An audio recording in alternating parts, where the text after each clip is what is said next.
Here in Austin and surrounding areas, it's becoming a highly competitive market, even more so than before.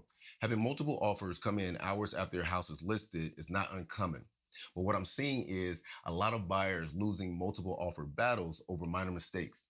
So today I decided to give you guys 3 tips on how to navigate a competitive market, even as a first-time homebuyer.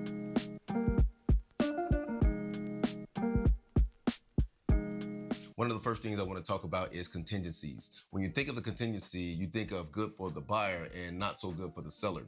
Immediately, your spider senses should go off and say, hey, the fewer contingencies I have in my offer, the better it look in the seller's eyes. I'm not going to go over all the contingencies that may be out there, but one of the simpler ones you guys can think about as a first-time home buyer is something called the option period. The option period is when you ask the seller to give you some time to think about it. Here's some extra money aside from the earnest money that goes directly to you and allows me to back out the deal for whatever reason within that time period that we agree on. Ultimately, the benefit of the option period is to protect buyer's remorse. If you choose to back out the deal, you get your earnest money back. Well, a savvy real estate professional knows that there are multiple ways to protect your earnest money throughout the process of the transaction. And an option period is not as effective, especially in a multiple offer situation. Tip 2, the appraisal. There's a document when using a conventional loan and it's having the option to terminate the offer based on the appraised value.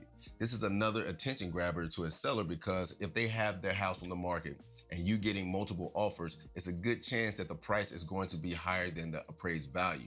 So if you're going to put in an offer higher than appraised value, why are you going to still ask for the option to terminate if it doesn't meet appraisal?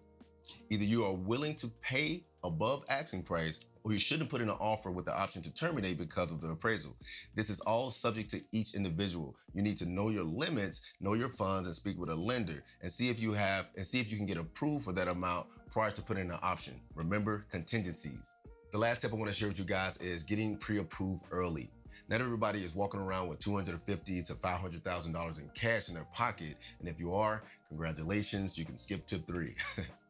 But for most Americans, you're going to need a home loan to cover whatever amount you don't have in cash. On the third-party finance addendum, there's an option saying that is this offer contingent on you being approved? If you're able to check no on this block, you're already ahead of the game. At this point, your offer is good as cash, even though you're using a loan.